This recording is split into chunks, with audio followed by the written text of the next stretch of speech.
तो हम लोग क्या करेंगे, पेनिट्रेंट टेस्टिंग तो समझने की कोशिश करेंगे ना। तो ये क्लीनर है, ये पेनिट्रेंट, और एक डेवलपर। ये जो पेनिट्रेंट सिस्टम है, ये solvent remover red visible type penetrant है ना। इनिशियल स्टेज आपको क्या करना पड़ेगा, जिस भी जॉब का टेस्टिंग करना है, जैसे ये प्लेट है, प्लेट का हमको क्या करना पड़ेगा, सबसे पहले टेम्परेचर चेक करना पड़ता है कोड के हिसाब से। जैसे भी कोड के हिसाब से जो टेम्परेचर रेंज होता है 5 डिग्री से लेके 52 डिग्री सेल्सियस तक होता है। सर ये भी हम लोग टेम्परेचर गन का यूज कर सकते हैं ना, इधर टेम्परेचर गन, जिससे पर्टिकुलर जॉब का टेम्परेचर चेक कर सकते हैं। करने के बाद आपको प्री क्लीनिंग करना है पर्टिकुलर जॉब का। पेनिट्रेंट टेस्टिंग में ये क्लीनर या रिमूवर नाम रहता है, ये केमिकल्स पब्लिश केमिकल्स के कंपनी, किसी में क्लीनर लिखा रहेगा, किसी में रिमूवर लिखा रहेगा, सेम है। ये नॉन एक्वस होता है, नॉन एक्वस पेनिट्रेंट होता है, मतलब सॉल्वेंट रिमूवर होता है। प्री क्लीनिंग बहुत ज्यादा इंपॉर्टेंट है। तो आपको क्या करना है, ऐसा 45 डिग्री में बढ़िया तरीके से मतलब क्लीनिंग करना है। क्लीनिंग एरिया आपका वेल्ड प्लस वेल्ड के इंच से 1 इंच इधर, और वेल्ड के इस इंच से 1 इंच इधर, ठीक है। टोटल वेल्ड प्लस बहुत साइड 1 इंच। सिमिलरली इस वाले जॉब को भी हम लोग करके देखेंगे, जो जॉब क्लियर टाइम है।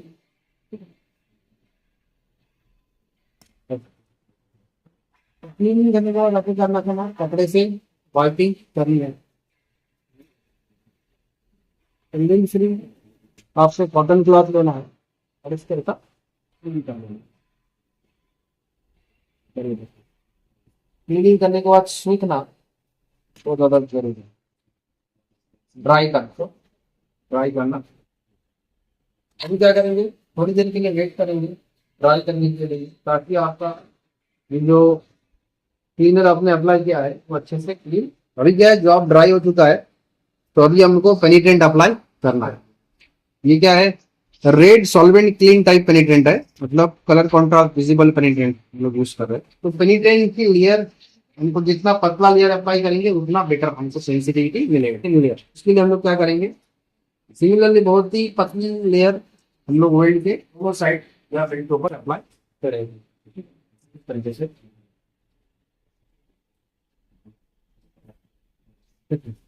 इसमें भी सेम दोनों साइड अप्लाई करेंगे। अभी हमको डोइंग टाइम के लिए वेट करना है, तो 10 से 15 मिनट या 10 से 20 मिनट तक हम लोग डोइंग टाइम दिए, अलग अलग प्रोसीजर के हिसाब से।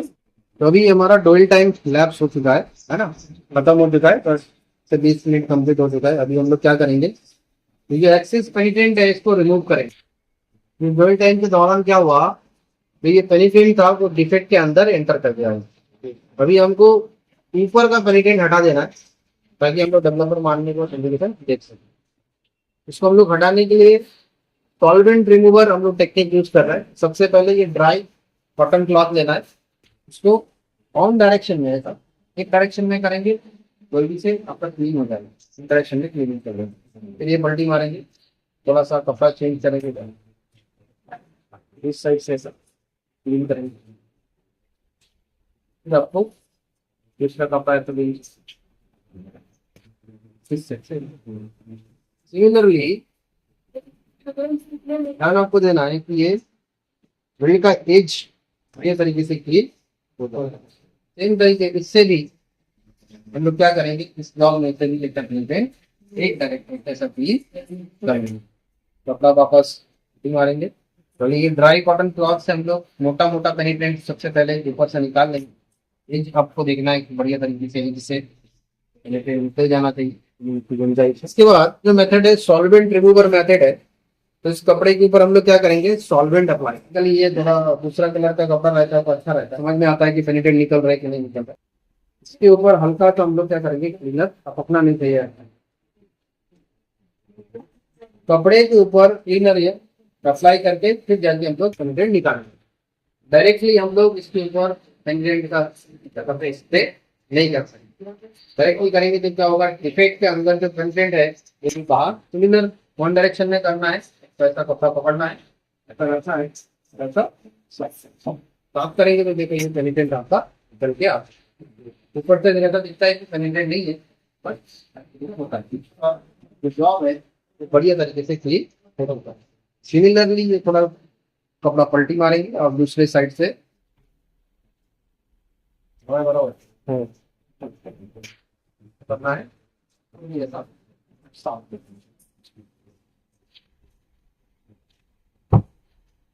दोनों जॉब क्या हुआ, ऑलमोस्ट पूरा क्लीन हो चुका है, एक्सेस कंटेंट अच्छे से रिमूव।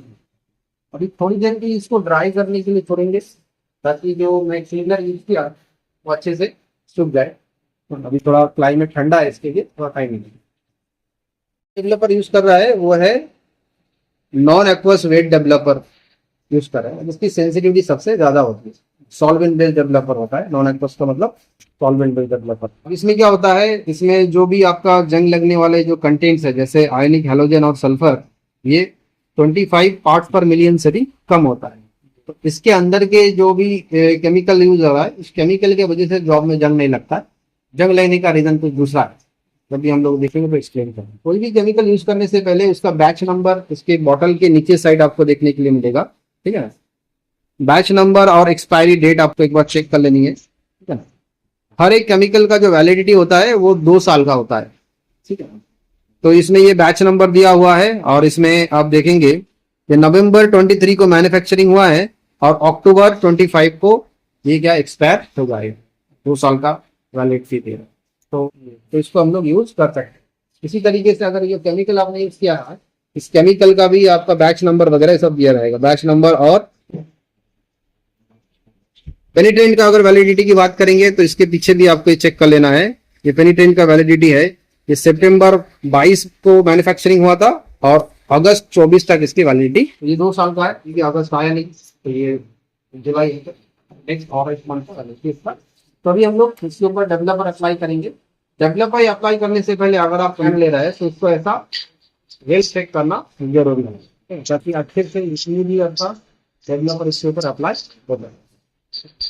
क्योंकि डेवलपर के पार्टी के जो सेटल्ड आउट होगा नीचे यूनिफॉर्म करने के लिए आपको हमको कहता चेक करना पड़ेगा, ठीक है। चेक करने के बाद इसको 45 डिग्री एंगल में और 12 इंच डिस्टेंस में आपको इस यूनिफॉर्म और थिन लेयर की कोटिंग अप्लाई। तो ये स्प्रे कैन में आता है, इसलिए इसमें क्या होता है हमारे ऊपर कंट्रोल है कि इसमें पतला डालना है कि मोटा डालना है। डेवलपर ऐसा होना चाहिए, बहुत ही पतले कोटिंग में अच्छी कॉन्ट्रास्ट आनी चाहिए, मतलब सफेदी बहुत अच्छी आनी चाहिए। जितना पतला होगा इंडिकेशन आपको इसमें अच्छे से दिखेगा। तो सबसे पहले हम लोग क्या करेंगे, इसके ऊपर ऐसा लेयर अप्लाई कर दीजिए। तो तुरंत सफेद नहीं होगा, थोड़ा आपको वेट करना है, क्योंकि ये मौसम अभी ठंडा है, इसके लिए थोड़ा वेट करते हैं कि ये जैसे सूखेगा तो ये ड्राई हो जाएगा। सूखने के बाद आपको सफेदी देखने के लिए मिलेगी। अभी वापस इसके ऊपर के हम लोग अप्लाई कर देते सेम, बहुत ही पतला आपको अप्लाई करके छोड़ देते। तो जैसे जैसे सूखते जाएगा आपको ड्राई होते जाएगा और इंडिकेशन डेवलप करते हुए जाएगा। तो जितना पतला रहेगा उतना बढ़िया है, सफेदी भी अच्छी। धीरे धीरे सूख रहा है तो उतना क्या हो रहा है, आपका डेवलपर जो है सूख गया है। तो इसमें क्या क्या इंडिकेशन आया है वो हम लोग देखेंगे, है ना। अभी देखने से पहले यहाँ पे लाइट रिक्वायरमेंट चेक करना जरूरी है, कोड के हिसाब से कितनी लाइट आ रही है। तो लाइट की इंटेंसिटी, विजिबल लाइट, हम लोग विजिबल पेनिट्रेंट यूज कर रहे हैं, विजिबल लाइट यूज कर रहे हैं। तो ट्यूब लाइट हो सकता है, नेचुरल लाइट, सूरज की लाइट हो सकती है, सनलाइट यूज कर लो, या आपका मोबाइल का टॉर्च का किसी का भी लाइट हो सकता है। ये मेरा इंस्ट्रक्शन सरफेस है और मेरी लाइट इंटेंसिटी मेजर करने के लिए, विजिबल लाइट को मेजर करने के लिए लक्स मीटर होता है। यूवी लाइट को मेजर करने के लिए अल्ट्रावायलेट लाइट मीटर होता है। इसमें कितनी लाइट आ रही है उसको हम लोग को क्या करना पड़ेगा, चेक करना पड़ेगा। तो इसको हम लोग ये बटन ऑन चालू करेंगे तो इसमें लाइट की जो इंटेंसिटी है वो बहुत ही कम आ रहा है, 62, 65, 69 के करीबन आ रहा है। कोड के हिसाब से हमको कितनी लाइट चाहिए उस पर्टिकुलर जगह में इंडिकेटर को देखने के लिए मिनिमम 1076 लक्स की रिक्वायरमेंट होती है। यहाँ पे 1076 लक्स आना चाहिए, तभी जाके आपको इंडिकेशन अच्छे से प्रॉपरली दिखेगा। तो आपको क्या करना है, मोबाइल का टॉर्च यूज कर सकते हैं आप, या आपका जो भी बैटरी वाला टॉर्च लाइट होता है उसको यूज कर सकते हैं। तो वो टॉर्च चालू करिए, बता दीजिए। तो जैसे जैसे मैं ये मोबाइल का टॉर्च पास में लेके आऊंगा ये रीडिंग आप देखेंगे बढ़ते हुए जाएगी। तो जैसे जैसे पास में लाऊंगा ये रीडिंग आपका क्या होगा, बढ़ते हुए जाएगी। 700, ये 800, 900 हो गया, 1000, 1200, ठीक है ना। तो एटलीस्ट जब भी मुझे डिफेक्ट देखना है इस जॉब के ऊपर, इसका मतलब मुझे इस मोबाइल का जो टॉर्च है, लाइट है, इतना डिस्टेंस में रखना पड़ेगा। तो आपकी लाइट रिक्वायरमेंट कंप्लीट ठीक है ना। तो 1076 लक्स होनी, तो यहाँ पे 1200 के करीब बना रहा है, तो हमारा रिक्वायरमेंट कंप्लीट होता है। इतना डिस्टेंस में आपको लाइट रखना। तो लाइट इंटेंसिटी मेजर करने के बाद तो सिंपल इसको हटाना है, ठीक है। और ये स्केल इंडिकेशन जो भी आएगा आपको इस स्केल के थ्रू मेजर करनी है। तो सिंपली क्या करना है, आपको ऐसा स्केल इस प्लेट के थ्रू या जॉब के थ्रू अकॉर्डिंग ऐसा रखना है। 300 mm का स्केल है, प्लेट का लेंथ भी 300 mm है, ठीक है ना। तो शुरुआत हम लोग इधर से करेंगे। इधर देखो एक इंडिकेशन दिख रहा है ना। कहाँ से लेके कहाँ दिख रहा है, ये वाला इंडिकेशन आप देखेंगे इधर से दिख रहा है आपका ये इंडिकेशन, ये ठीक है ना। तो इधर से लेके मैं अगर मार्क करता हूँ तो 40 से चालू हो रहा है, ठीक है ना। इधर से लेके ये वाला जो इंडिकेशन है आप देखेंगे यहाँ तक आपको देखने के लिए मिलता है, ठीक है। तो ये आपका इंडिकेशन की लेंथ हो गई। दूसरा इंडिकेशन आप देखेंगे तो इधर कुछ भी नहीं है, आपको यहाँ पे एक इंडिकेशन देखने के लिए मिल रहा है। ये इंडिकेशन ये 230 से आपका स्टार्टिंग दिख रहा है, और दूसरा ये 250 है, ये यहां तक है, ये तो 255 तक इसका लेंथ है। तो इस इंडिकेशन की अगर लेंथ की बात करते हैं, ये 25 mm इसका टोटल लेंथ हो जाता है, ठीक है। इंडिकेशन की लेंथ हो जाती है। तो इस तरीके से दोनों जो इंडिकेशन है ये लीनियर इंडिकेशन है, मतलब लंबा। तो as per SME section 8 division 1 और अपेंडिक्स 8 के हिसाब से ये दोनों इंडिकेशन रिजेक्ट हो जाता है, क्योंकि बॉयलर और प्रेशर वेजल का जो कोड है उस कोड में लीनियर इंडिकेशन का एक्सेप्ट नहीं किया है। तो ये दोनों ही लीनियर इंडिकेशन है, तो दोनों रिजेक्ट हो जाएंगे, ठीक है ना। तो लीनियर इंडिकेशन का मतलब क्या होता है, जिस इंडिकेशन की जो लंबाई है ना, इस इंडिकेशन की लंबाई अगर उसकी चौड़ाई के 3 गुना से ज्यादा होता है तो उसके हम लोग लीनियर इंडिकेशन कंसिडर करते हैं। अब ये प्लेट तो हो गई है, अभी नेक्स्ट प्लेट हम लोग इसके ऊपर देखने की कोशिश करते हैं। तो इसमें देखो कि दोनों इंडिकेशन जो अभी हम लोगों ने इस प्लेट में देखा तो दोनों ही वेल्ड के ऊपर था, ठीक है ना। तो दोनों ही सेंटर लाइन में आपको डिफेक्ट दिख रहा है, बट यहाँ पे इंडिकेशन अलग अलग जगह पे देखने के लिए मिलता है। तो यहाँ पे आप देखेंगे 150 mm का इसका लेंथ है टोटल, 150 इस प्लेट का जो लेंथ आपको दिख रहा है। यहाँ पे भी हमको दो इंडिकेशन है, बट दोनों ये आपका वेल्ड है, इधर से लेके इधर तक वेल्ड है। तो वेल्ड पे एक भी इंडिकेशन आपको ठीक से दिख नहीं रहा है, तो ये छोटा अंडरकट का इंडिकेशन आ रहा है, ठीक है, ये वेल्ड प्रोफाइल का। यहाँ पे एक लीनियर इंडिकेशन है यहां से लेके यहां तक, और यहाँ पे एक इंडिकेशन है इधर से लेके इधर तक। ये वाला जो इंडिकेशन है ये हैश क्रैक बोलते हैं इसको, क्योंकि वेल्ड के जस्ट नीचे साइड में आया हुआ है, उसको हम लोग हैश क्रैक बोलेंगे, ठीक है। एकदम सटा हुआ रहेगा तो टो क्रैक बोलेंगे, थोड़ा सा दूर है उसको हम लोग हैश क्रैक बोलते हैं। और ये वाला जो डिफेक्ट आया है ये वेल्ड से बहुत ज्यादा दूर है, मतलब पैरेंट मेटल में आया है, तो उसको हम लोग पैरेंट मेटल क्रैक बोलेंगे। तो इस तरीके से आपको ऐसा रेड कलर का इंडिकेशन देखने के लिए मिल जाता है पेनिट्रेंट टेस्टिंग में, ठीक है। बहुत ही बढ़िया आपको इंडिकेशन दिख रहा है। इसका मतलब क्या, इस पर्टिकुलर जगह में ऐसा जो आपका डिफेक्ट जो है, तो दोनों ही लीनियर इंडिकेशन है, तो कोड के हिसाब से दोनों है, क्या होगा, रिजेक्ट होगा। अब ये देखो ये सब राउंडेड इंडिकेशन है ना, छोटा छोटा। तो राउंडेड इंडिकेशन एक का 5 mm लेंथ तक एक्सेप्ट है। अगर 4 इंडिकेशन आता है और चारों के बीच का गैप आपका 1.5 से कम होता है, तो चारों को हम लोग एक ही इंडिकेशन मानेंगे और रिजेक्ट करेंगे।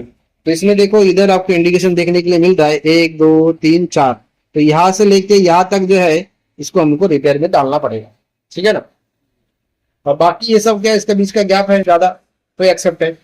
इधर भी क्या होगा, गैप ज्यादा है, गैप इधर ज्यादा है, ये भी गैप ज्यादा है, तो ये सब एक्सेप्ट कंसिडर किया जाएगा। ये 3 इंडिकेशन इधर है, इधर क्या हो रहा है, एक इंडिकेशन दूर है, इसको एक्सेप्ट करेंगे। ये सब अंडरकट का राउंडेड इंडिकेशन है। जैसे इधर पास में लेके आओ मोबाइल का, इधर एक इंडिकेशन है, तो ये क्या होगा, एक्सेप्ट होगा, ठीक है। लेकिन इधर यहाँ से लेके यहाँ तक एक कंटिन्यू हो, इसको हम लोग क्या करेंगे, रिजेक्ट।